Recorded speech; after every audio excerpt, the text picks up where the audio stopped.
Fuck, this little bitch is trying to...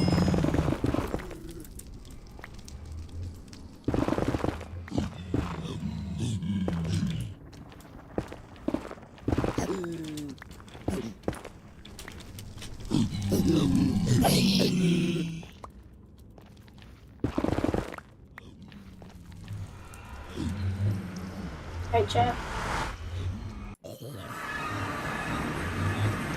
It doesn't matter to them that there is an active missing persons case for a high schooler in the same area named Junko. South Korea 2014. When Yuna goes missing the second time, when she disappears from church, the police do not consider Yuna a high priority missing persons case. Honestly, just like Junko's case, they're just lazy. They kept trying to bounce Yuna's dad off to other police officers. It's not my jurisdiction, it's not our jurisdiction, you gotta call these people.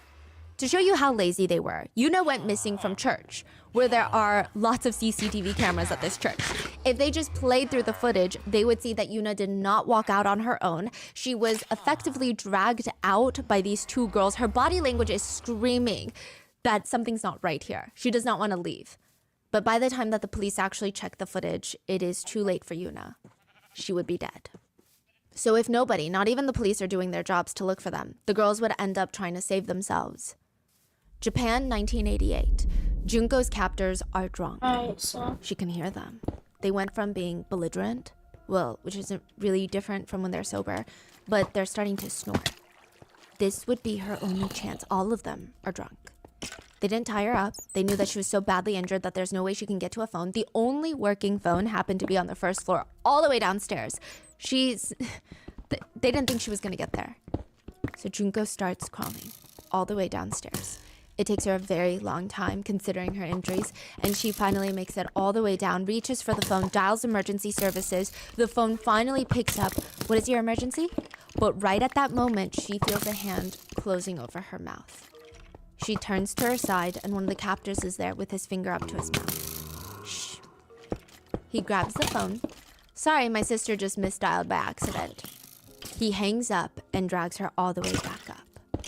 She had just been caught. South Korea 2014. Yuna knew it was her only chance. The motel staff are clearly not doing anything, and the police weren't coming to save her anytime soon. The only phones that were in the room, in the motel room, were in everybody's pockets, and they had disconnected the motel landline. But one of them had left the laptop open and unlocked on the desk, and everybody else had fallen asleep. She could sign into her Facebook and send out her location, get help. It would just take a few quick clicks, that's it. She quietly drags herself over to the computer, glancing around the room. She gets up and starts clicking on the keys so slowly that it doesn't even make a noise. She likely is frustrated how long her email and password is for security reasons, but she's sitting there, key by key, slowly entering it in, and then finally she logs on. She uses the little trackpad to hover over, and then someone grabs her hair and slams her head back, and there is a hand gripping her throat. She had just been caught. So she only locked out and didn't say anything. Yeah. Both girls would have to pay for trying to escape. Japan, 1988. Candle wax was how the captors decided to punish Junko. They tied her down and started running a candle up and down her body, burning her, dripping candle wax in the most painful places. They would hold her down and drip the candle wax onto her very thin eyelids and even into her eyes. They would drip it into her private regions and all the areas where she had exposed flesh and wounds. Exposed meaning not just a scrape where the skin had been scraped off, but muscles are showing likely. A lot of Junko's torture focused on her legs, whether it was so that she couldn't run or if it was because they liked to torture her private regions the most and her legs happened to be nearby. She had such severe muscle damage that she could not even move her legs. They start dripping the candle wax onto her legs, but that's not doing it for them. So they grab lighter How fluid, the fuck did I have 30 douse her levels legs with before them, that? and light her And legs on fire. then, now I have 7. That way she could not even try It's to crawl. fucking bullshit. They held her down by her arms and legs, tied her up in a starfish shape. Oh yeah, look at this amazing They horse. grabbed 12, dumbbells. 4, or They would basically stand 4, over her and then 13. and hold the dumbbells out about shoulder height and drop them onto her body, Bitch. smashing her bones. Junko's hands Every finger bone, every hand bone was smashed to pieces. Not broken, but smashed. Her fingernails had shattered into little pieces, and she was no longer even able to grip anything, let alone a phone. They hung her from the ceiling and used her as a punching bag. They held her head down against concrete, and they would take turns using all their strength to jump as high as possible and land on her head. Her face was so swollen and smashed, you could not tell where her eyes were anymore. Junko was completely broken and fractured in every way possible. But she was still alive? Still alive. South Korea, 2014, 26 years later. Yuna was held down while one of the main captors, Lee, a 25-year-old man, would grab an electric fan. In the older motels, they have these older fans where the blades are more metal and they're exposed. So it's actually a bit more powerful, but it's not like your little plastic fans where you can stick your finger in and it stops the blades from running. It's pretty sharp. Like back in the days, the fans are metal, yeah. Yes, and they would hold her down. And they would run the blades and have it smash into her ribs over and over in the same spot. Many of the sources that I found stated that she had either cracked or fractured ribs at this point from the metal blades of the fan. And in that state where her ribs are fractured, which is an injury that people say even it just hurts to even breathe. It is such a sharp pain that is so severe and deep inside of you and so constant that you don't even want to move an inch, let alone breathe. You want to exhale air as slowly as possible. One netizen said, "I fractured a rib once. Anything other than a small breath felt like a knife to the side. Rolling over in bed, knife to the side. Bending down to tie your shoes, 2 knives to the side. Reaching to get something, knife to the side." People with fractured ribs say they were terrified of sneezing because of the pain it was going to cause. But the runaway family would force Yuna to do 100 squats with fractured ribs for their entertainment. She would be delirious from the pain and barely conscious from everything that was going on. And they would, in that state where she's not even there, they would force her to memorize multiplication charts. And if they would quiz her on math and she answered incorrectly, they would beat her more. It sounds like this group is more like having fun with mentally torturing her, like enjoying the process. Yeah, I would say that Junko's captors are just purely more sadistic. This feels like sadistic bullies. Yeah, they are looking for entertainment. Yes. Whereas I think Junko's group, I'm sure they are getting a level of entertainment, but it seems more like they're getting off on the pain. But this group, for Yuna's case, they're getting off on the entertainment of pain. I know it's like such a slight difference, but it was... No, it's so sick. Yeah. Yeah. They would just keep beating her. Now, both girls' bodies, for example, Junko's injuries were a lot more extensive. I don't think that people call the Korean case the Junko case because of the extent of injuries per se, but because everything is so eerily similar. So I don't want to make it seem like, oh, this is the same amount of injury or physical pain. Both girls had sustained injuries that were really bad. Junko obviously worse, but near the end, neither of them could walk on their own. Neither of them could hold down food or even water without throwing it up immediately. They were both severely malnourished. Both groups of captors just kept going. This might and be coming up with controversial more in creative ways to Minecraft torture and their shit, but hostages. bread is such It an almost ass becomes a food sick game choice. of who can It torture them only in the gets more like creative, 2.5 sadistic way bars, possible. and it's It seems like super they hard to become make. addicted It's to the super pain that they are annoying and causing. tedious to make I if do you think don't have a that village. every single one of these people in both cases The only are sick reason and it's twisted and would 1000% overrated commit is these crimes with because or of without their villages. friend group. But I think the uniqueness, It's because as they say, it's such of an the easy torture way because there's a aspect, bunch of the hay acts bales of in torture villages. was egged Just a on by the myth group on mentality, food source is what a lot stuff. of experts say, of wanting to outdo each other almost. Yeah. Oh, like that's all you could come up with? I'm way more creative. Which I hope nobody takes this as me excusing any of them or lessening the impact of what they did. I honestly think this just makes it worse. This is more sick. A lot of netizens were confused because obviously when it comes to sex crimes, it's never about the sex, it's about power. But Junko's captors were really excited to have a, quote, plaything ready at their disposal. They stated that they no longer found Junko attractive, so they had to go and find another one. They kidnap and start gang essaying another woman, a 19-year-old girl. In the runaway family case, the whole reason Kim even reached out to Yuna was so that they could sex traffic her. But now they had assaulted her to the extent that she could no longer work and make money. It's just interesting. A lot of people point out that both groups of captors, they kidnap the girls for a very specific reason, but they become overtaken by the sadistic torture. And the torture becomes the new motive. Japan, 1988. Junko had 5 fireworks Oh, placed inside. snap. 1 in each ear, that makes 2. 1 in her mouth, that's 3. 2 in both of her private regions, and that's 5. Her captors would wait for the fireworks to go off inside of her, and they would let them explode. I don't have the medical knowledge to tell you exactly what injuries she would have sustained from that kind of torture, nor is there enough readily available research online that I could pull from, but especially when it comes to her private regions, Junko had already been so viciously abused that it's hard to state which torturous action caused which injury, because they had been essaying her at this point with glass shards, knives, metal grilling skewers for over a month straight. But as for the ones in her ears, the fireworks, her eardrums were busted from the fireworks. She was nearly deaf at this point. They placed fireworks in all of her orifices. Her captors also shoved sewing needles into her chest. They stabbed hundreds into her chest to the point where later on the autopsy showed there were no gaps in between the needles. They just kept shoving more and more, and then they would take turns punching her in the chest. They would leave the needles in there. South Korea, 2014. Yuna just wanted some water. She had a very high fever. Her body was giving up on her. Everything felt sore and bruised and cut up, and she cannot breathe.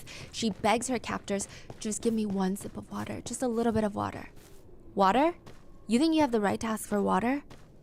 Lee, the main abuser, the 25-year-old captor, tells the girls, the high school girls, to run the kettle, boil some water. What? Just do it. They rush over to the kettle and they turn it on. When it's done boiling, Lee grabs it. He stands over Yuna's body, who is crawled up in a fetal position on the ground, and starts dripping scalding hot water near her. She flinches a little, she's terrified, and that gets him going. He gets closer and closer till he starts splattering the hot scalding water all over her arms, legs, thighs, face, every part of her body. She cannot even move. She's in so much pain, she's barely screaming either. She's just softly begging them to stop. But they don't. By the end, again, not as extreme, but very Fuck, are similar you to so Junko, stupid? Yuna's entire body would be covered in pustules from the Bitch. burns. And in both cases, take the fucking it comes boat, down dickhead. to one last thing. One last game. The captors in both cases want to play one last game with the girls. Both girls would look their captors in the face and play. Japan, 1988.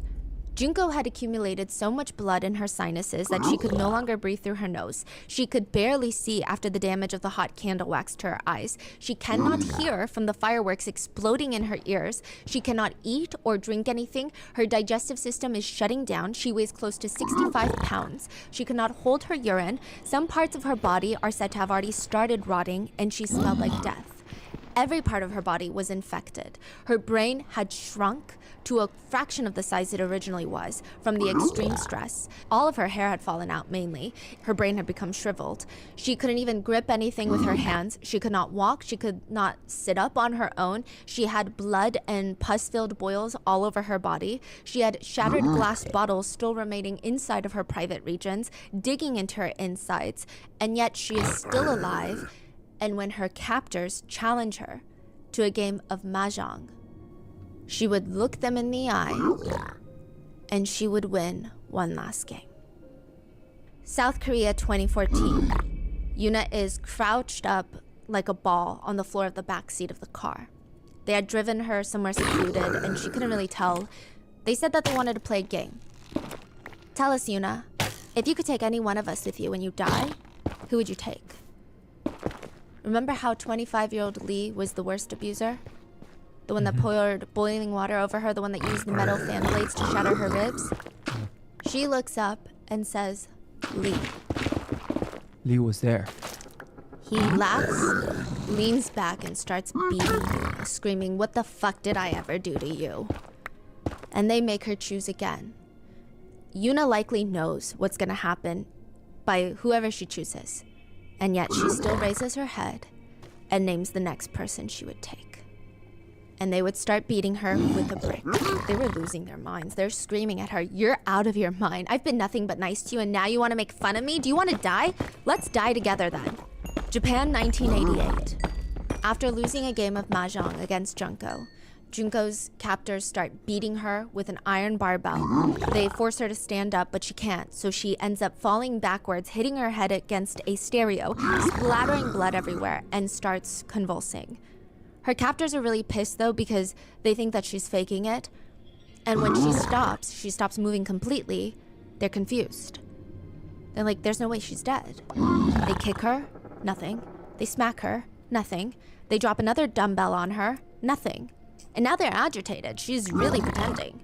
So they grab lighter fluid and spray it all over her face, forcing it even into her eyes. What's up, on her eyeballs. GHGH? And then they take a Are you candle enjoying the to light her ASMR? on fire because they think she's faking it, and this way they'll know she's not. But she flinches just a little. She was Did you like that on the ASMR chat? Did you? I spent very long doing it. I spent very hard practicing for years. I've been practicing the art of ASMR. So did you like it?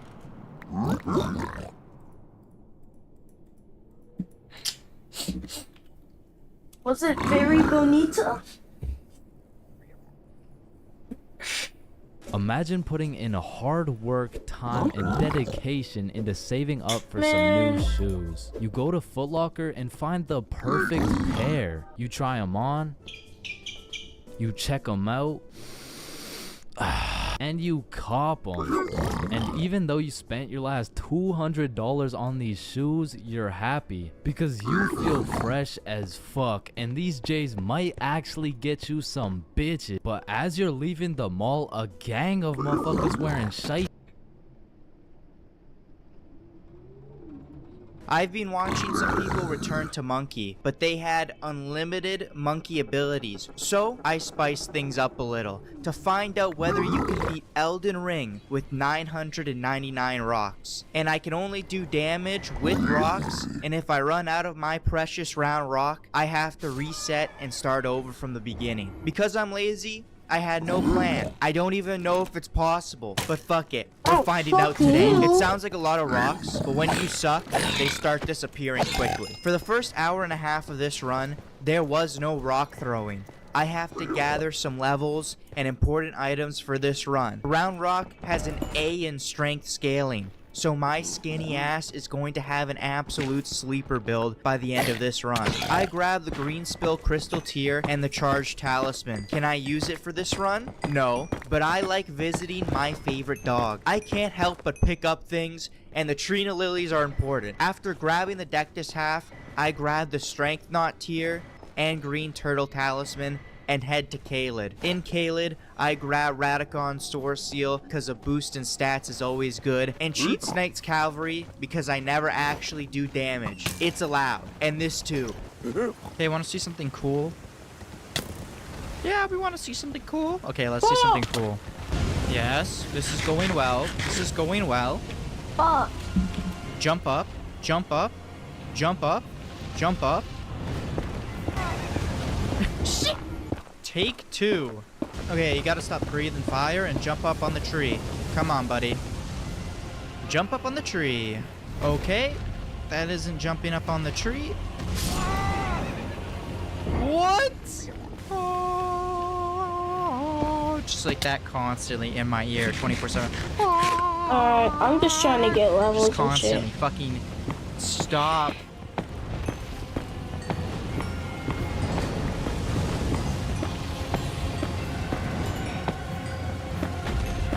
Alright. Damn, I got hella levels already. Yes, dude. Yes! Yes! I did it! Yes! Fuck yes! Die! Die, you stupid bitch. I needed to find ways to boost my level while preserving rocks, and if an enemy is willing to end their own life for my noble cause, then so be it. After grabbing Flame Grant Me Strength and the Scarscourge Heirloom for future use, it was time to get invited to Volcano Manor and get some free golden seeds. Have those trees always been there? These are new trees. Am I crazy? I have never seen these trees. These are brand new trees. They added these fucking trees. All of these trees never used to be here. They added foliage. After wasting time afraid to start the challenge, I New trees. They added foliage. Trees. All of these trees never used to be here. They added foliage. After wasting time afraid to start the challenge, I finally put on my big boy pants and instantly waste a rock and miss Golden Vow Man. Then I hit his horse and finally stone him to death while he's writhing in agony from falling off his horse. Damn! That's a lot of damage.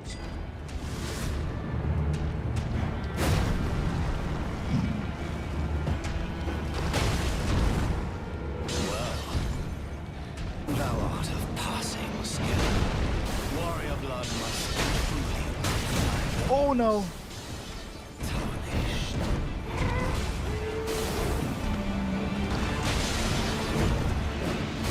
Oh no.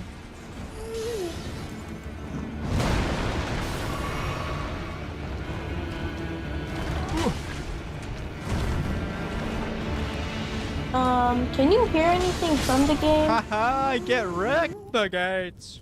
Open the gates.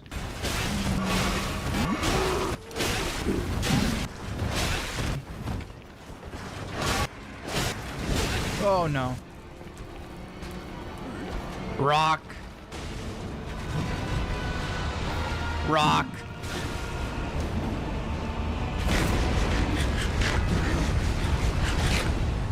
Rock. Note to self, when I inevitably fail this attempt, stop throwing rocks when Godric is transitioning. It's a waste of rocks. Rock. Rock. With two of the easiest bosses in history down, if I want to make it to Lanedell, I'll have to kill the brick shithouse that is Zombie Radon. Before that, I have to get the best armor in the game. And if you haven't noticed, there's a few quirks with returning to Monkey. I randomly get double damage sometimes, and I don't know how it happens, and picking perfectly sized rocks out of Kaelin deserts is fucking slow. Radon is big, fast, and wonky, so trying to find an opening was a bit of a bitch. Normal openings would end with me wasting rocks. The pressure of this run doesn't come from dying, but knowing that every death is at least 10 to 20 rocks wasted. Also, it doesn't help that I can't despawn him right.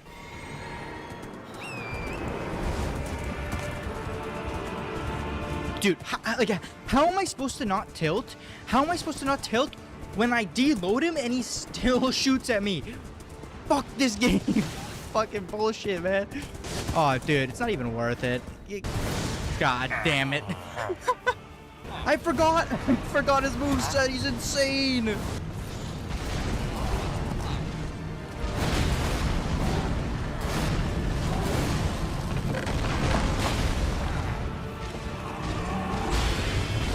Alright, I'm gonna go caving again. Wait, shit, I shouldn't have done that.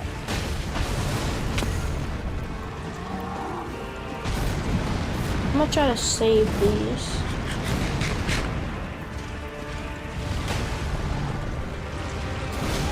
It's crazy how close my base is to 0-0. In the top corner, you can see it's only 6,000, 3,000.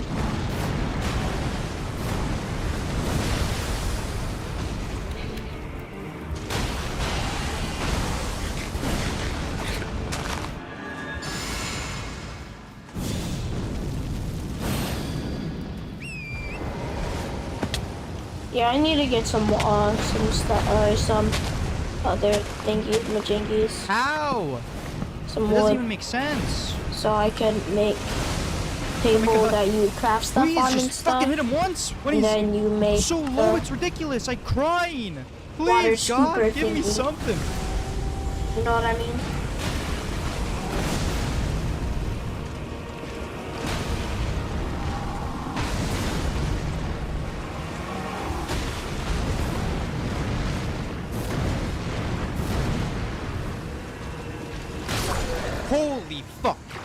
I am so good.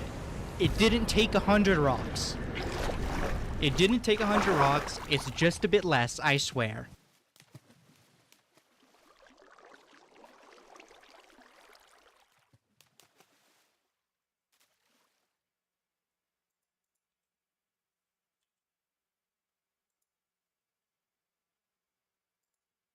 What's going on, Hi, guys? I just it's put your boy on, like, Scrubby something here, we back could listen again with to another on chat. video. Hope you guys are having a great day. I know I am. And welcome to day 7 of the 12 days of Scrubs. Hope you guys are all having a fantastic holiday time. Today, I think you guys are really gonna like what I got for you. It's all the like insane school teacher, wild principal stories from the year. Should be a pretty good one. So if you're hyped for it, be sure to press the like button, or no joke, no scam, you'll be receiving coal. Here's the comment of the day from the last video, and don't forget to pick up your Karen Christmas sweater from the description down below. And on that note, I'll shut up and let you guys enjoy the story times. Thank you so Yeah, much. 'cause Happy chat, holidays, and I'll see you tomorrow. I wouldn't recommend stealing your parents' car. So, Probably chat, a very the horrible thing idea, is, but I knew it would be an entertaining story yeah, the time. C So counter without just further plummeted, ado, let's so- get into it. And press the like button, or no joke, no scam, your kid's gonna steal your car one day and total it. Alright, so obviously we've talked about it before. When there's weird kids in your neighborhood, you don't really have much of a choice about it. And the person who sent this into me happened to live next door to a kid whose I'ma parents just stay worked straight all the down. time, and they had It good happens. jobs. So there was like a lot of money in the house, but because they were working all the time, they didn't really do a whole lot of the parenting thing. Like if you were to ask this kid the last time his parents told him how to treat anyone, or you know, like how to behave, he would just look at you like it was a foreign concept. Basically, their parenting game was this: just buy him whatever he wants, and if anyone tells you that there's any issues, pretend that there are none. I wouldn't recommend that parenting style, you know. I'm not a parent. Hey, I that just was- feel that like was, that's how you end up very making a kid that steals your like a car and pleasant crashes surprise. it. But basically, this kid got would some just base his entire personality on random showing shit, off but stuff that his still. parents had just bought him to all the other neighborhood kids, which was fine. Nobody really cared. He was just really obnoxious about it, because whenever he would show off his new stuff, he would just insinuate that everyone was jealous and act like everyone was jealous, even though no one actually was jealous. For example, when the hoverboards were a thing, you know, those things everyone used to be scooting around on like Vine back in the day. He had gotten one and was showing it off to everyone in the neighborhood, and it just so happened a bunch of the people in the neighborhood were like BMXers, skaters, and so they thought it was cool, but it wasn't like they really cared that much. They didn't want one or anything. They were just like, oh, that's nice. And for no reason, while this kid is showing it to them, he's like, yeah, I know you guys are jealous, but your parents just don't work as hard as mine, so they don't have money, and that's why you can't get one. And I don't trust you guys to use it, because I think poor people like to break nice things. And everyone was just like, bro, what are you talking about? No one's even asked to be on it, and even then, why are you just saying that none of us can afford it? Let's put it this way, buddy. If your parents have a lot of money, and you live in the same Hi, neighborhood chat. as Y'all these know people, I'm not chances are these X-rayed, people's right? parents also have money. I just don't think they necessarily wanted a Y'all know hoverboard, I'm and not if they did, X-rayed. they wouldn't be rolling around like, yeah, that's right, don't steal this, baby, it's awesome, I know you're jealous. But whatever, that was his attitude. And after a couple weeks of no one really caring about stuff he was flexing, he decided to up the ante. I don't know if it was just because he wanted attention from everyone or what, but he starts talking about how he would take his mom's car when she would work late. I guess she would like have a carpool situation where she would leave to go to work, but her car would still be home.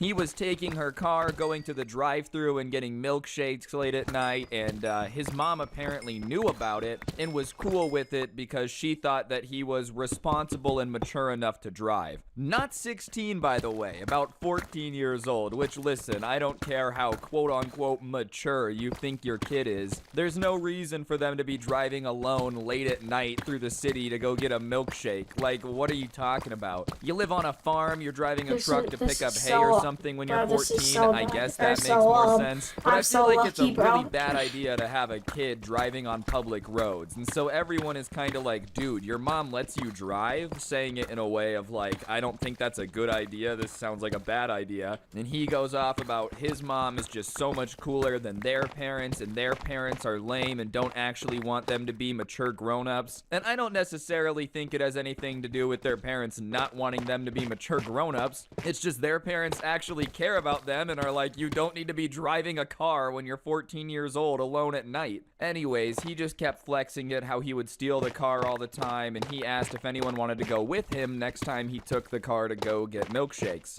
And obviously everyone was really apprehensive, and the person who sent this in to me was like, no, absolutely not, which is the smart decision. Definitely don't get into a car with someone that doesn't have their license. That just seems like a horrible idea. In fact, I would be a little wary of people that do have their license. There's a reason there's so many car accidents, okay? There's a lot of dumb people driving cars in America. Always be a little bit more like, when someone says they're willing to drive, but especially in this situation. But there were a couple kids in the neighborhood who were, adventurous probably isn't the right word. We'll go with stupid, who were a little more stupid than everybody else. And they decided that they were going to go along with him to the drive-thru and get these milkshakes. And so that night, the guy says that they're gonna take the car and go get milkshakes, and everyone's gonna sneak out, blah, blah, blah, blah, blah. And the subscriber is like, all right, you guys have fun with that, I'm not gonna go. And they are relentlessly making fun of him, saying that he's a wimp, he's afraid of his parents, blah, blah, blah. Which, listen, I don't think there's anything necessarily horrible about being a little bit afraid of what your parents will do if you get caught in a stolen car late at night. But anyways, a bunch of the kids sneak out, they get in the car, and this spoiled, entitled kid, who apparently has permission to be driving the car, starts driving to the drive-thru. And listen, I don't know if he had actually done it before or what. I don't know if this was actually something he did on the regular, but either way,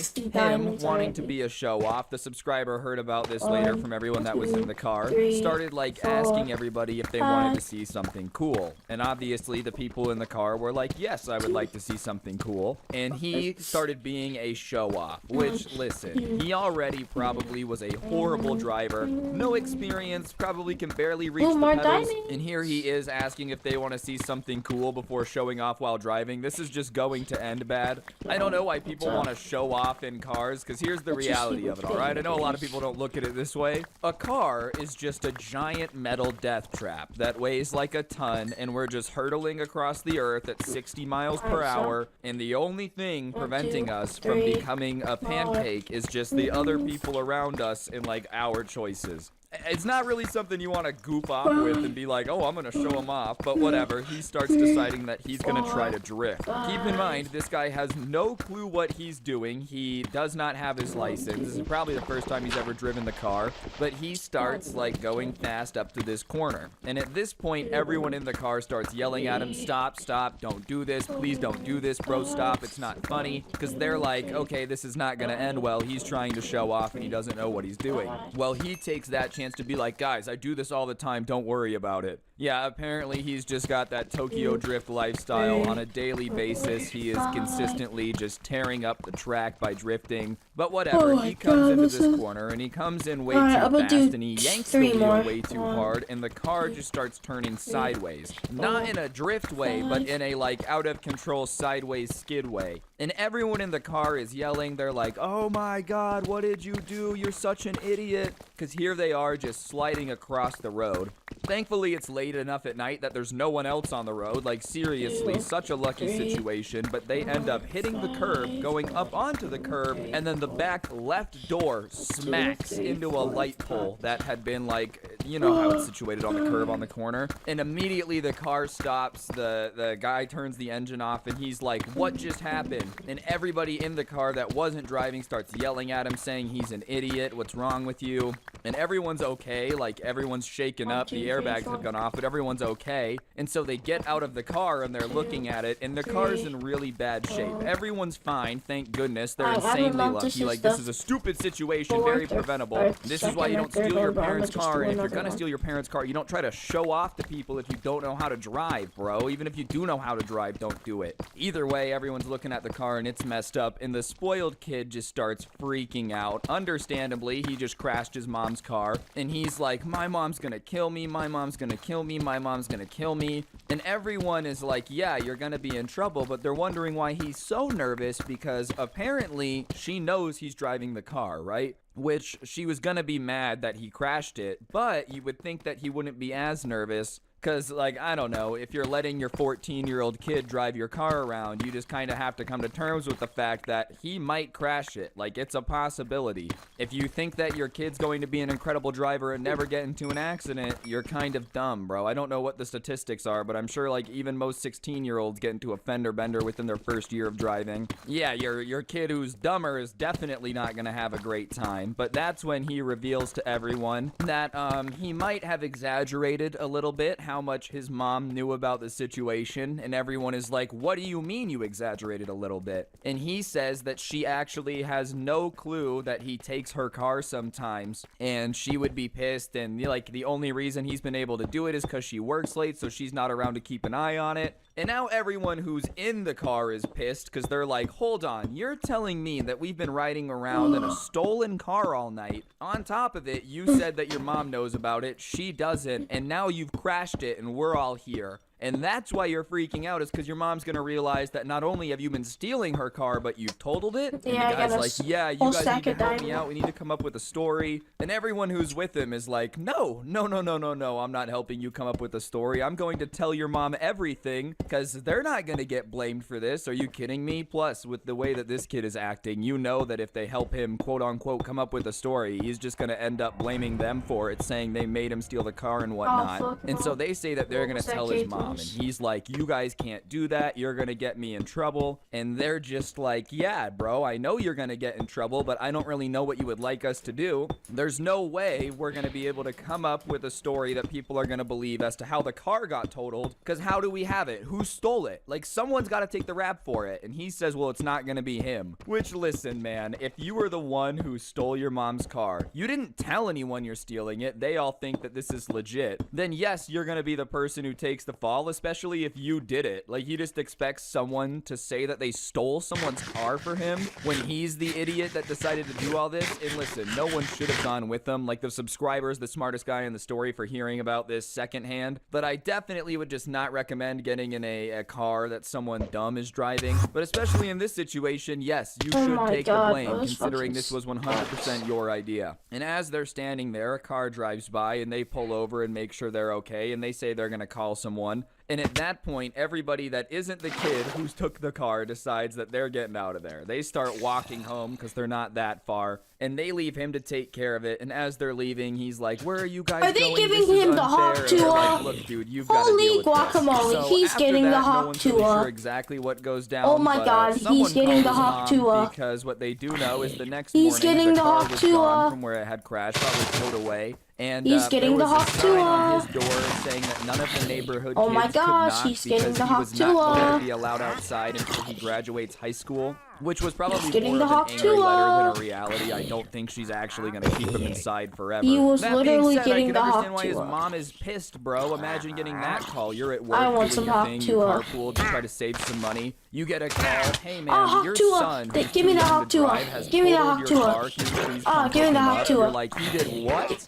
He didn't really hang out with a lot of Stop people after trying to that. get He rid would of my try, hawk but it was tour. always awkward. Where's And whenever my hawk anyone would tour? bring up the fact that he crashed his mom's car, he hawk would get tour. really defensive. Which, listen, Hawk I tour. understand that you probably don't want to hear about it, but yeah, the people Hawk who were in the car you stole and crashed tour. are probably not gonna let you live that one down, bro. You basically made them an Oh my God, accessory that was to a the best crime hawk that they tour didn't I've know ever was gotten in my happening. As for the 69 car years of itself, it Skibidi did end Riz. up getting totaled, or they sold it. I mean, it was never in the driveway again, but just based on how it looked when it was crashed, probably ended up getting totaled. I would definitely not recommend totaling your parents' car. If he did end up getting grounded forever, it's not like you could really blame the parents, bro, because not only did they have to go buy a new car because of you, but on top of it, you stole the car and had a bunch of other people there with you, too. You couldn't have just gone and done something stupid alone. You had to get the entire neighborhood involved. Super swag.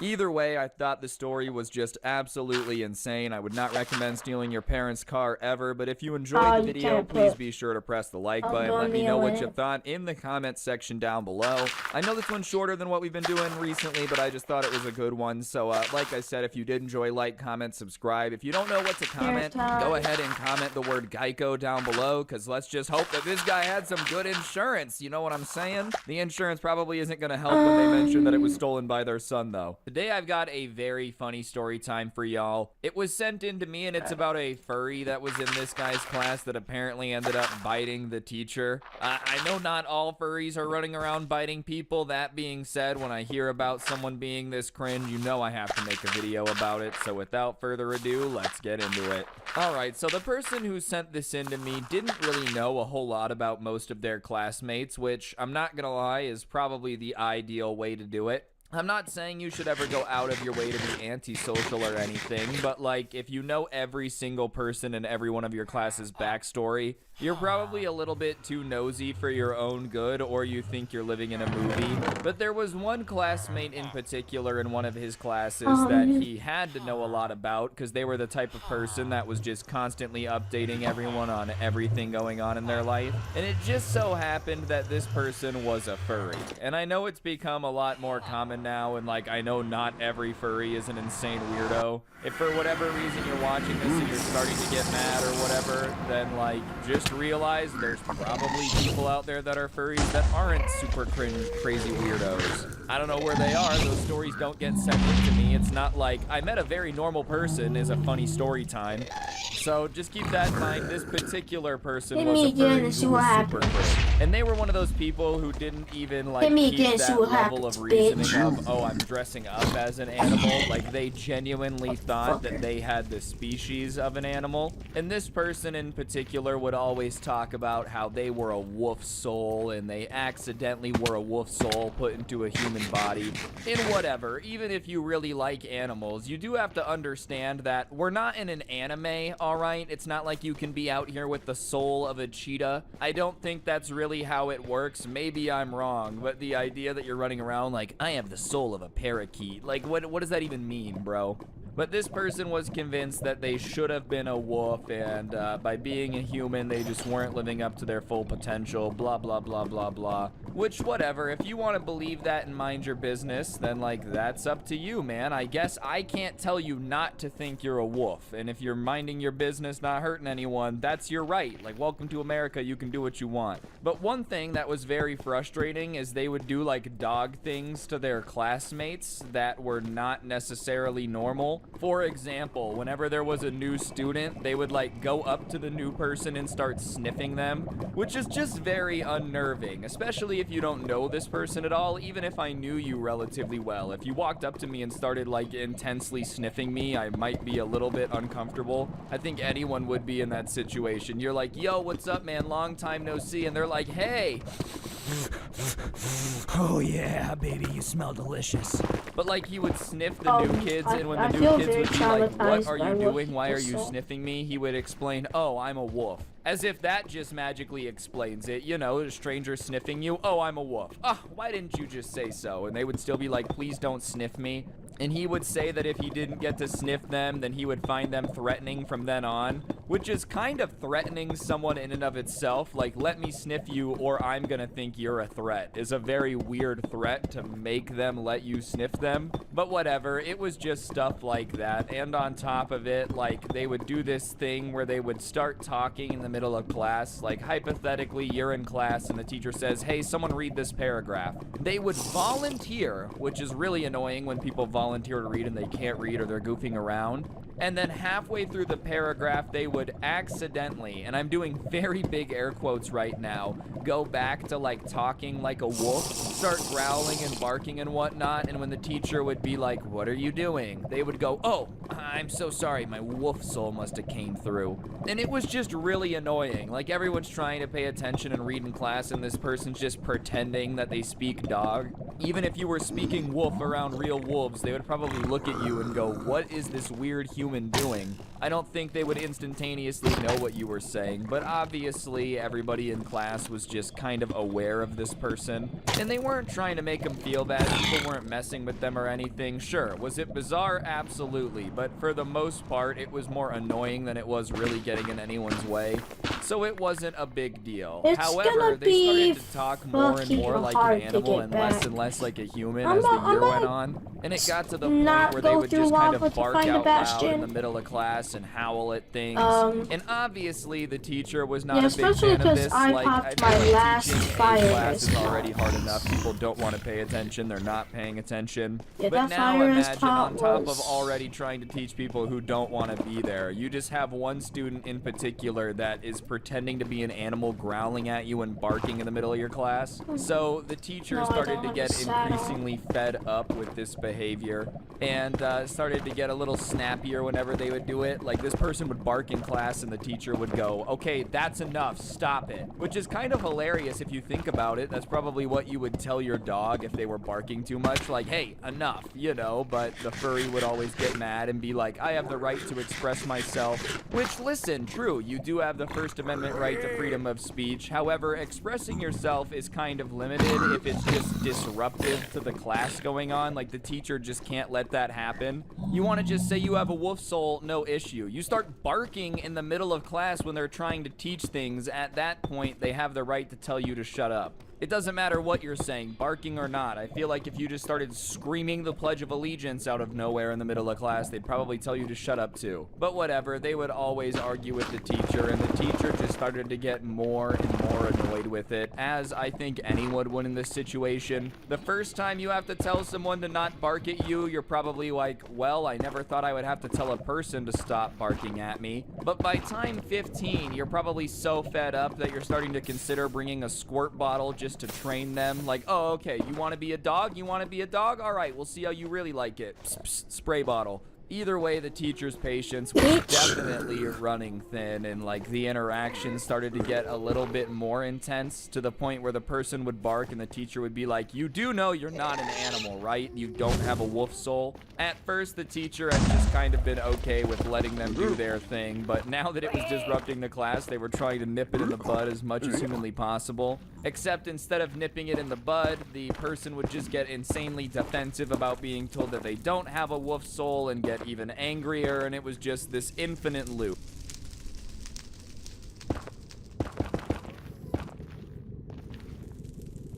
But one day, there was a new kid who ended up coming into class, and sure enough, the furry guy, in the middle of class while the teacher is teaching and everyone's paying attention, gets up out of his seat, gets down onto all floors like he's gonna crawl somewhere, and starts crawling over to the new kid. And just imagine, it's your first day in a new school. You don't really know what's going on. You're not familiar with much from around here. And in the middle of one of your classes, you look over and you see one of the Almost students fell. crawling over to you on all fours. You'd probably be a little scared. And so when the new person turns around and sees this person crawling towards them, they do what any reasonable person, would do. And they kind of let out a little yell and like, ah, what are you doing? And before anyone even looks, they kind of know who it's going to be. And the teacher says, get up off all fours, and says the person's name, like before they even see them. And the furry kind of like sticks their head up and cocks their head to the side the way that a dog does when it hears something. And the teacher goes, yes, I'm talking to you. Stop being weird and messing with the new kid. Which I have to say is probably not the best language for a teacher to use, but at the same time, when you have someone crawling around on all floors trying to sniff the new kids, like, what else are you gonna say? Anyways, the furry disregards this, gets back down on all fours, walks over, or should I say crawls over, to the new kid and just gives him like a deep whiff on the leg. Which, once again, already creepy enough to be the new kid, but now you have someone crawling towards you on all fours and then just like taking a deep sniff out of your calf. And the new kid, not knowing what's going on, flicks his calf out and kind of like, it doesn't kick the furry in the face, but kind of like, get off me. Which, before anyone's like, why would they do that? Imagine someone just crawls up to you and starts sniffing your leg with no explanation. You would probably flick your leg at them too. But the furry yells out something about how like, why would you do that? And tells the teacher that they got kicked in the face. And the teacher, instead of pulling out a taser and tasing the person who just had their legs sniffed, looks at the furry and goes like, well, if you weren't crawling around sniffing people's legs, that wouldn't happen. And the furry is like, you need to punish him. He can't Look do how that. I think it Which, yeah, I think Wait. he can, man. Like, I think if someone gets close thing enough jumps to like you to 4 sniff you blocks. when you've told them to stop, and I like, wish it they jumped hit you, exactly sure, violence exactly is never for the a answer. little more What than do that, you so expect I could someone to do in that jump situation? like a Like, if extra you're just extra crawling block, around but smelling strangers, one of them is going to punch you in the face. If you don't expect that to happen, I think you need to go outside more, because that's going to happen. And the teacher's not having any of it, and they're like, look, I'm not going to punish this person who's new here because they didn't know what was going on when you crawled up to them on all fours, and started sniffing them. And the furry starts getting mad, but instead of continuing to argue with the teacher, like using any reasoning or any real argumentation whatsoever, they just start going full wolf soul mode, I'm doing air quotes again, and barking at the teacher like, and the teacher doesn't know what to do, so they keep yelling, being like, stop barking at me, I can't understand what you're saying. And the furry is like barking at them and then going back to English and saying, sorry, when I get mad, I only speak dog. Which, listen, alright, if you want to be a furry, like I said, if you just want to like be a furry and not sniff people, that's up to you, man. It's America. But don't pretend that you can talk to dogs, alright? Like, come on. It's already kind of weird to pretend that you're an animal, you know? Like I said, you can do it. It's kind of weird, but you can do it. That's fair. The second you start being like, oh, I speak cat and meowing, expecting cats to really understand you, though, you're losing me. You're really, really losing me. What do you think this is, X-Men or something? Either way, the teacher keeps being like, stop barking at me, and they keep being barked at. And finally, the teacher has enough, and they say that they're going to call the principal, and they can come handle this because they're So over it. MLG's Which no they've scope really been trying to R360 no solve it scope for an extended period clutch of time right now 9000 anyways, so I can't really blame them for at putting in the call. Minecraft. But suddenly, when the principal is going to be called, the furry has a drastic change and can magically talk in English again. Wouldn't you just be so shocked by that? Apparently, they only speak dog when they're angry, but as soon as they're in trouble, they can speak English again. It's almost like they're making the entire thing up. Either way, they start pleading with the teacher, like, no, don't call the principal. They already don't like me. Like, please don't call. I'm just going to get in trouble. Don't do that. Seriously, please.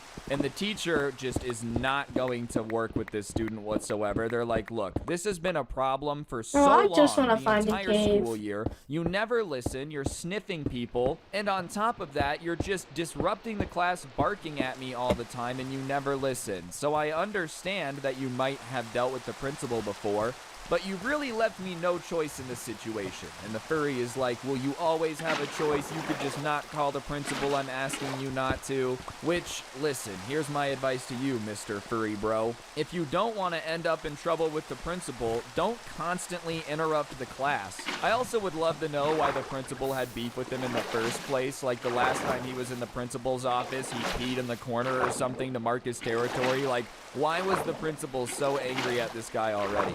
And the teacher goes through with the call either way and calls and tells them to come get him because he's just being disruptive. She can't teach the class, blah, blah, blah, blah, blah. And now the furry is mad, and he gets back down on all floors and starts, like, scratching the ground, almost like a bull that's about to charge. I didn't know that was a dog thing. But the teacher looks at him and is like, what are you doing? Get up off the ground. And when she says get up off the ground, he gets on all fours and starts bear crawling. Surprisingly fast, probably because he had a lot of practice doing it. Like, no one should be able to bear crawl as fast as this guy did. But I guess if you're literally crawling around everywhere on all floors, on all fours, I keep doing that, I'm sorry. Technically, he's crawling around on all floors, though. If you're always doing that, you're probably going to get pretty quick at it, you know? Like, I'm sure unicycling is not efficient, but if you forced yourself to unicycle 26 miles a day, you'd probably get pretty quick at it, way quicker than anyone would think. And he charges the teacher in the bear crawl formation, and the teacher only has time to let out a scream of like, stop,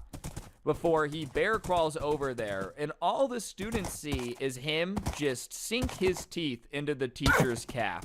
which is just absolutely bonkers, man. Like, if you want to be a furry, we've been over this, it's America. That being said, don't go around biting people. Are you crazy? Furries already get enough crap. The last thing you would want to do if you're a furry is make people think you're even weirder. And I promise, after they see someone run at their teacher on all fours and bite them, they're gonna think you're pretty weird. And the teacher just lets out like a yelp, more surprised than hurt, really. Just like, ah, you bit me, you bit me.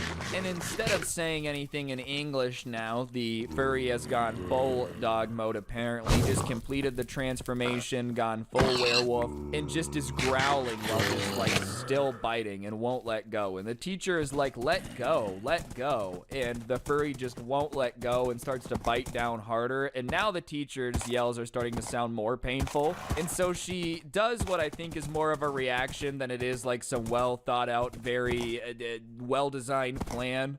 She grabs a ruler off her desk and just like smacks the furry in the head, and it doesn't make the furry necessarily pass out or anything, but I think it more surprised them that the fact that the teacher was willing to do something, because they finally let their bite grip go of the teacher's leg. And at that point, the teacher does like another leg push thing, doesn't kick him, but just kind of like pushes the furry away and is like, why did you bite me? What's wrong with you?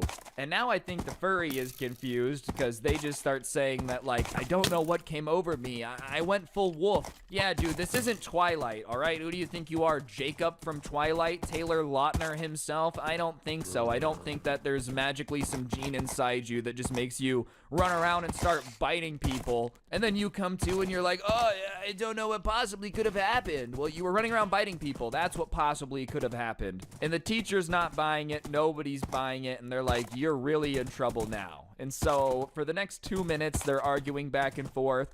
The furry trying to say they're not responsible for what happened because they don't know what came over them. It happens sometimes. They go full wolf mode, blah, blah, blah, blah, blah, which is probably not going to be a very good excuse when you get to the principal's office, especially if they know you already. They're like, we've been over this. You're not a wolf. And now you bit a teacher on the leg and like just kept biting them until they hit you with a ruler. And when you were caught, you just tried to say that it wasn't real, it didn't count, like an RPG game, or you lost control of yourself. That's not how it works. Also, I'm just saying, if it is true that you are such a furry that you lose control of yourself when you get mad and just start trying to bite people, I don't think you're like safe for normal society. 99.9% of people are like that. But on the off chance you're out there and you start getting mad and you start being like, I should bite people as hard as I can, that's not normal. You should probably see someone for that, because you're either gonna end up in jail when you bite someone and they sue you for assault, or, okay, you're gonna end up in jail for, like, something else, because that's a very weird thing to get the feeling to do. Not once have I ever been looking at someone when I'm really pissed off and been like, I should try to eat them. At that point, though, the security guards show up, and they're like, all right, we gotta go. And he's not happy about it, and he's in the corner, and the guy asks to see the injury on the teacher's leg, so she shows him. And it's a giant bite mark, bro. Like, you can see the molars, to be honest. You probably could have identified him with dental records based on this bite mark. It's just insane. And the Hey, security Siri. guard can't believe it. He's like, wait, he actually bit you? I thought you were exaggerating. Which I don't know why he would think that. I don't know why a teacher would decide to go with being bitten if they were going to exaggerate, but whatever. And they were like, all right, well, we gotta go. And he's still in the corner, and he doesn't want to go. That much is obvious. So the guard starts to approach him, and as soon as he approaches him, the kid starts growling again. And he starts, like, getting down, looking like he's gonna strike. But before he can even strike, the guard just kind of grabs him. Not in a, like, I'm gonna fight you way, but in just a, like, I'm just gonna pick you up way by the shoulders where his arms are, so he can't flail his arms around, and just picks him up. And that goes to show you how big the furry Siri. kid was too, where this guy just grabs Face- him by the hey, shoulders Siri. and picks him up. He was also a FaceTime strong dude audio, and just Frank. walks him out of the class. And what was hilarious about that is he was all like squatted Yes. down, ready to strike, you know, and this guy's method was just, I'm not being bitten by you. I'm not going for that. So I'm just going to go ahead and pick you up. So whatever, he leaves, takes him to the office. I don't really know what goes down in the office. The person who sent this to me wasn't in the office, but what we do know for sure is he's expelled. I don't really know what you expect to happen at the school if you bite Hey, your Siri. teacher and leave an insanely large mark on your leg. I think they're just kind of required by law to expel you at that point. And what happened in this particular school district when you got expelled is you got sent to this like behavioral school for all the kids that have been misbehaving and had gotten expelled, and it was known for being a very rough school because obviously if everyone at the school is there for fighting too much, then it's going to be a very rough place to be. And they knew one kid who had been at their school that had been sent there that they still talked to, and they said that the first day this kid had started doing it again and started biting people. Only difference was, like, no one really fought back too much in that situation other than flicking their leg at him. But when he bit one of the kids at this school, it proceeded to be a furry beatdown. Which, listen, you'd think after getting expelled for biting someone once, you would realize, like, oh, okay, I probably just shouldn't bite people. The fact that he got expelled, got to the school full of people that were way more threatening than the people that he was just at school with, who still expelled him and still thought it was going to end up good, is hilarious to me. Like, all the kids at this school have been expelled from everywhere. I'm gonna bite them. Dude, if biting the teacher that remained calm when you bit them didn't teach you a lesson, biting someone that's been expelled from 5 schools is gonna end with you getting punched in the face, and deservedly so. You can't just walk around biting people, bro. What's wrong with you? I'm surprised they sent him to a behavioral school instead of a kennel, man. Just really could have committed to the whole furry thing. Just send him to like some doggy daycare vibe. Thankfully, the teacher didn't get a scar or anything. That would have been a pretty insane scar. She just has like this bite mark on her leg. Oh my gosh, what happened to your leg? How'd you get that scar? Oh, I'm a teacher. What does that mean? Yeah, well, some crazy kid thought that he had a wolf soul and bit my leg hard bitch let enough me that on I the liver. permanently have a scar in the shape of his bite mark on my leg. Not a big fan of it. Either way, I would just not recommend biting your teacher. Definitely a little bit out there. And today I have a story time that was sent in to me about a particularly spoiled individual who apparently thought that poor people have a smell to them. You know, that classic thing when you walk into a room and say, "Smells broken here, baby." Either way, I thought the story time would be funny. Obviously, you can't smell how much money people have, and even if you could, who really cares? It doesn't make anyone cooler. That being said, I thought you guys would enjoy it, so without further ado, let's hop right in. Alright, so the person who sent this in to me went to a school that was a little bit different structured. They were like technically seniors in high school, but they only changed classes 3 times a day and were with their teachers for 2 hours at a time, which is a little different than how they traditionally do it in America. For the most part, at least on my end, we would change classes every hour. We had 6 classes a day. But because of the way they had this structured, obviously the kids could get to know the teachers a little bit better than the standard structure, and vice versa. The teachers could kind of understand how students learn, start teaching to that style. It makes sense when you think about it, but that's just kind of what they had. But there was one particular kid that he was with for 2 hours a day that had to have been the most entitled person that he had ever interacted with. Like, for some reason, this kid just hated everyone around him at any given time and always had to be reminding people that he was better than them, even if they had never wronged him. Like, I think even if you're in a fight with someone, it's obnoxious to go, "I have more money than you, I'm better than you." Like, no one really cares, right? That being said, this kid wouldn't even need to be in a fight with someone to start getting mouthy and start saying things like that. For example, when everyone turned 16 a few years before, he had another class with him. And when he had gotten a car, he had just kind of gone around to everyone who was 16 who didn't have a car and been like, "Why don't your parents love you enough to get you a car?" Which is mad out of pocket, man. I think their parents love them. It's just not every family can afford to go drop thousands of dollars on their 16-year-old gonna kid's take a car. shit, but Especially because, of course, I found he had gotten still a water in my Mercedes and was just toilet. reminding everyone that his car cost more than the teachers make in a year, which I'm sure if you're a teacher just felt absolutely great. You know, you've only slept 5 hours this week, you're working your butt off to grade papers on time, only to overhear some student saying that he's driving a car that costs more than you make in a year.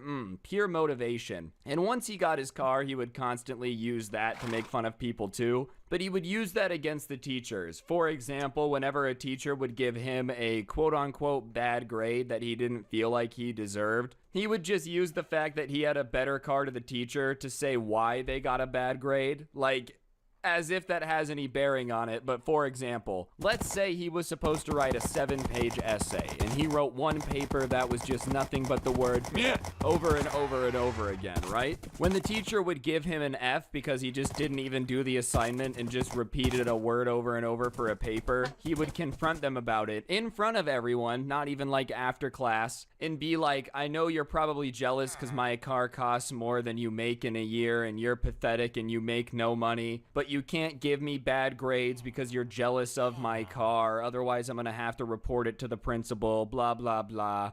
And the teachers would always be like, what are you talking about? I didn't give you an F because of your car. And he would always be like, no, actually, you 100% definitely did. And that would get old, but it was almost like in any argument, he would pull out his car as like the ultimate argument ender.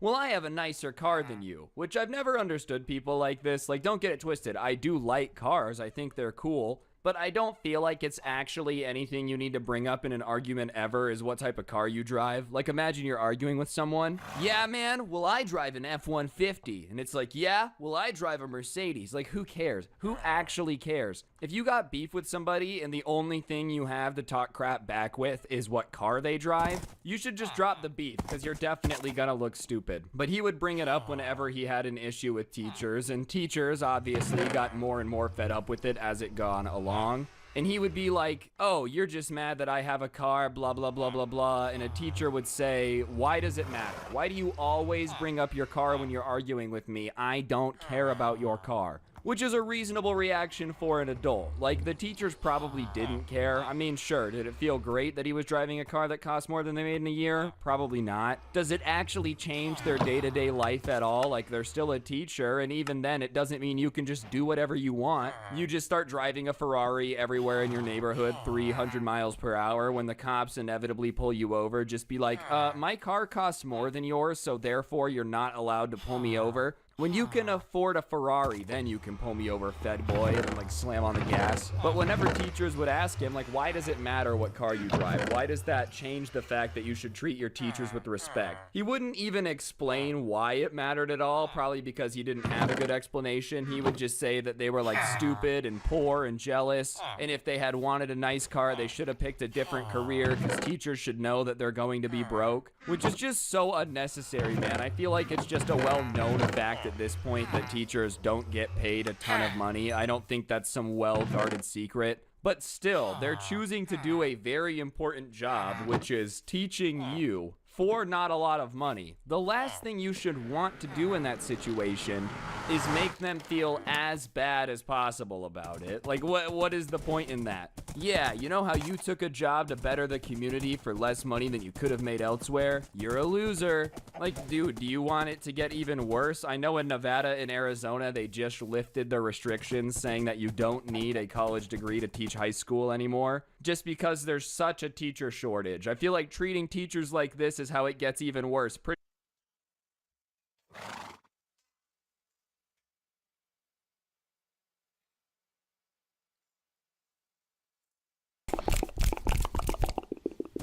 Yeah, guys, this is my ASMR 100%. I'm just so talented.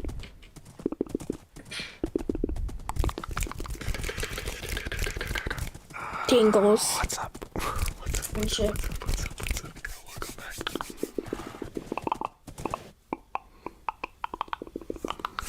Do another.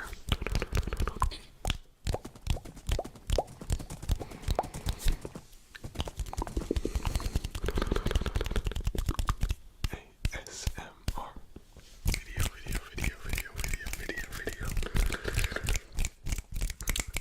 I hope everyone is doing absolutely amazing. Hopefully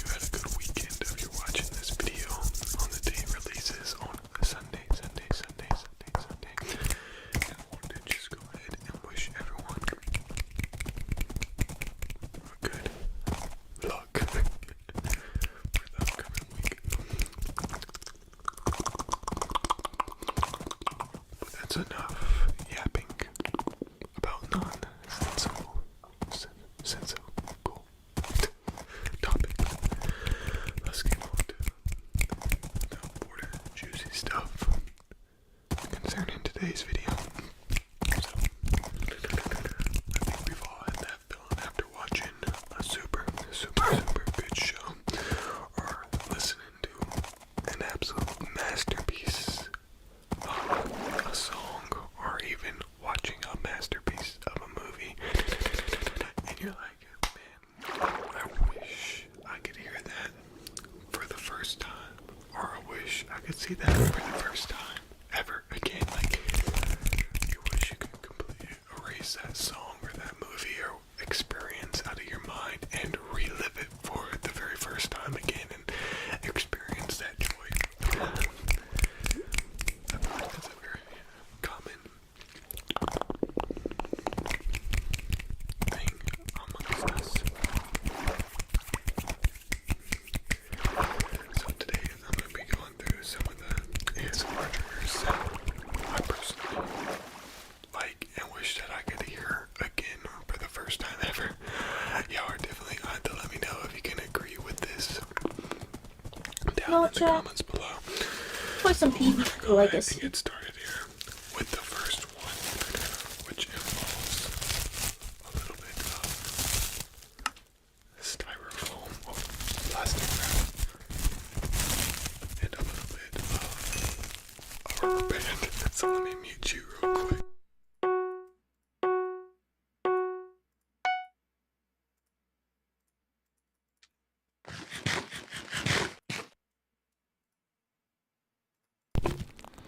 There we go. And tight and secure. You want to make sure that the rubber never slips off. Okay, make sure you wrap it good there. There. Yep. Complete coverage there. The first trigger that I wish I could experience for the first time ever is glue on the microphone. So let's give you a little taste here.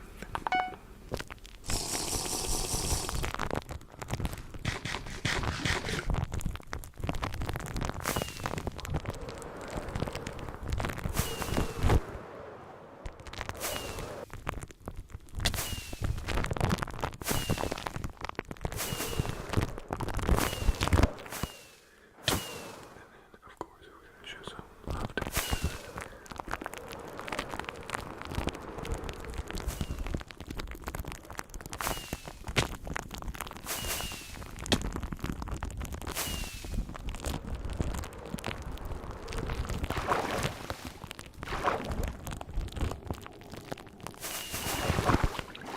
Just a little bit of a dual wielding action.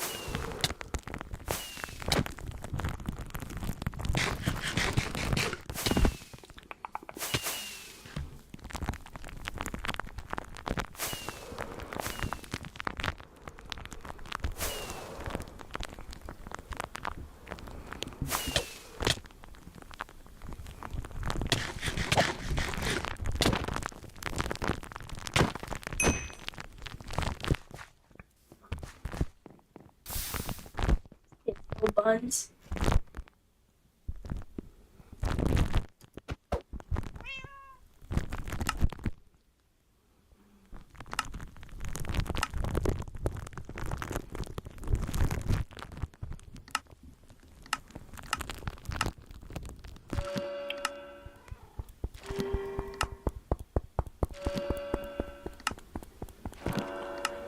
Me personally, I think this is just such a unique trigger. I think the first person I ever heard What's do was piercing? JoJo ASMR.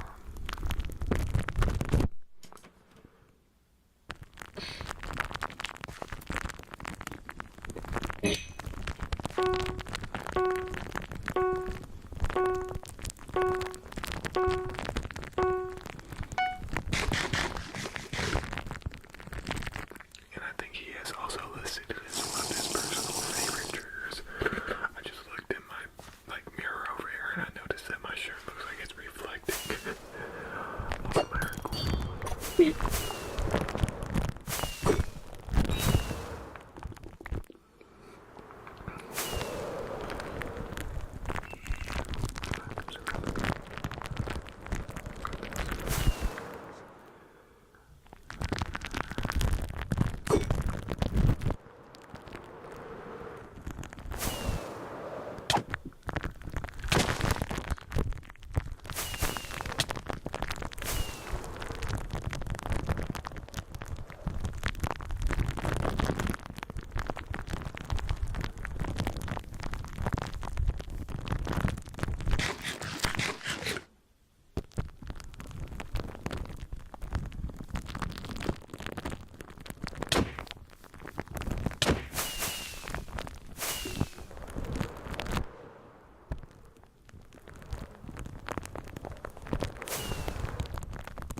Why is no one use the totems? Are they slow? To get the point, let me just.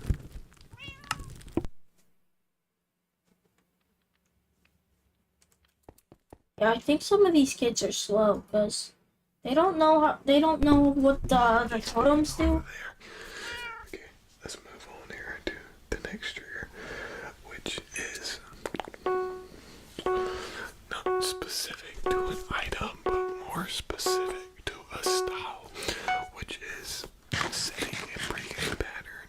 I think this was a trigger made by Raffy Daffy ASMR. I'm sure someone that I'm gonna make another kit. It goes a little bit of something like this. So, full netherite.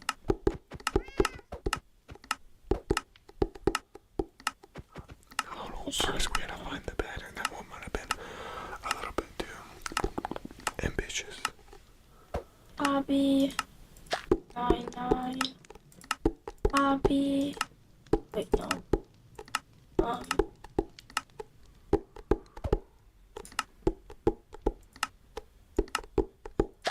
There.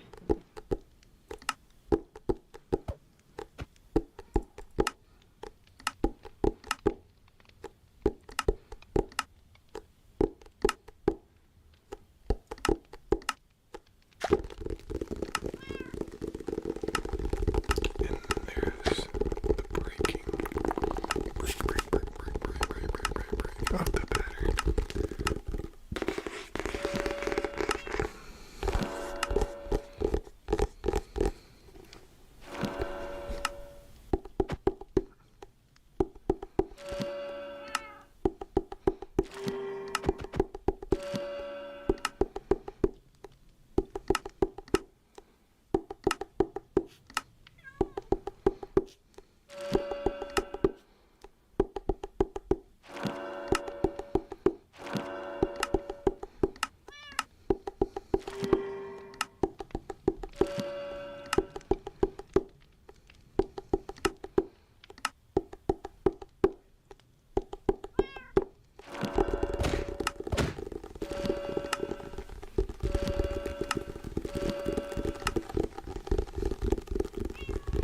One of the hard parts of this trigger is finding a unique pattern each time. I often used to find myself doing pretty much the same repetitive pattern over and over again. Because it's kind of hard to come up with a pattern on the spot here, but I'm trying my best here tonight. Raffy's obviously still the go to this one, so it's just.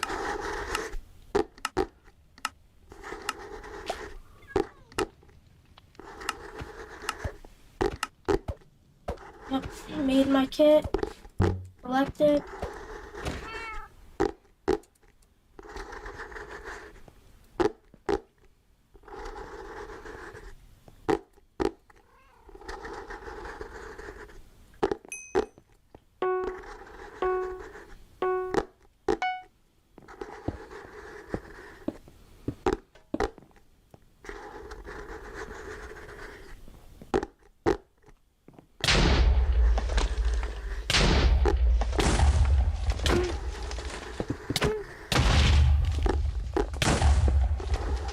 I picked the wrong map.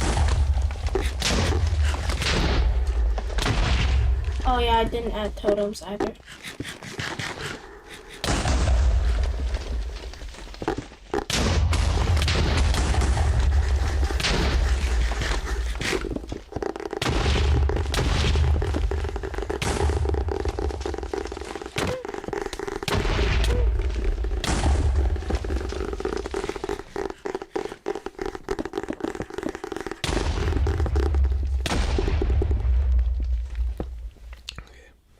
Fine.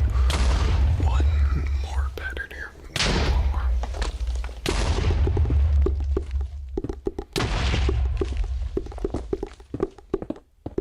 Oh snap.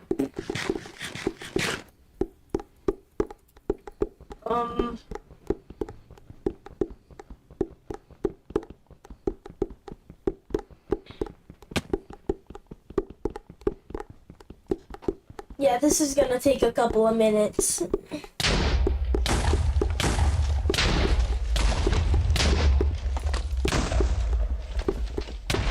my god! He's not doing any damage.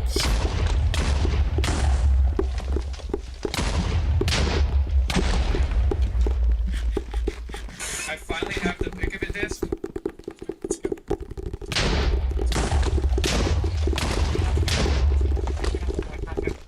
To craft the pick of a disc, it's from the screen to the ring to the bed to the king. Pick of a disc. Slip it in the jukebox. Let's move on here to the next trigger. I'm gonna trouble deciding which route I want to go next, but it really matters.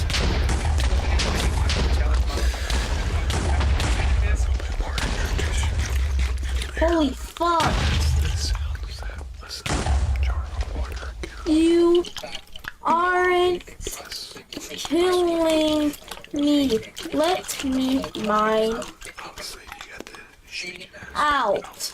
water, which I'm not the biggest fan of. You know, it's mediocre at best. But the aspect of a water jar is really exhilarating.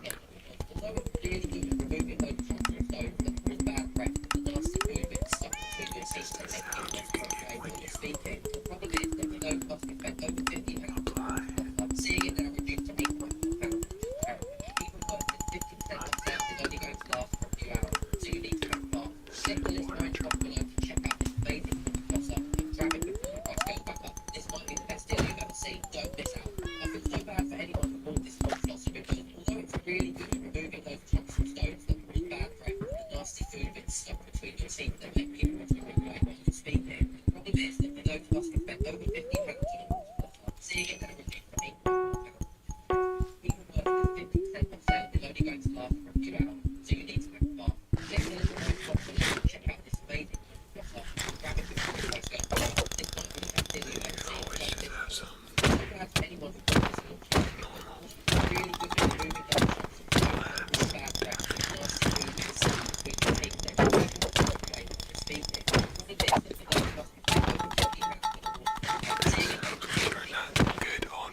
Fucking bitch.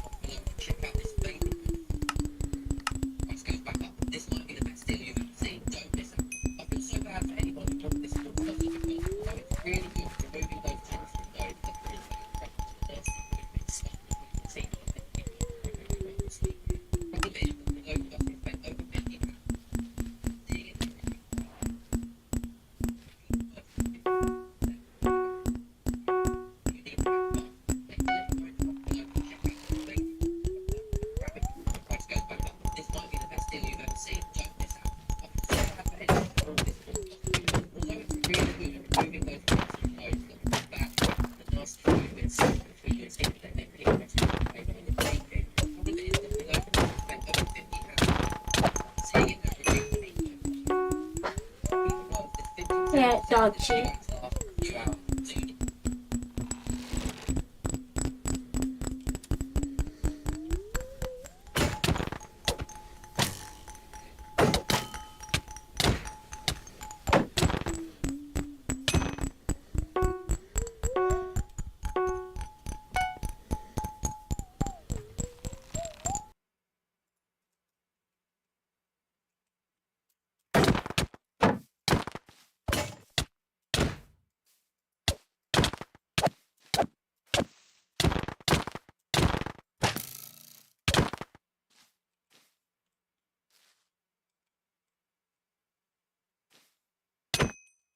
You fucking bitch! You fucking suck!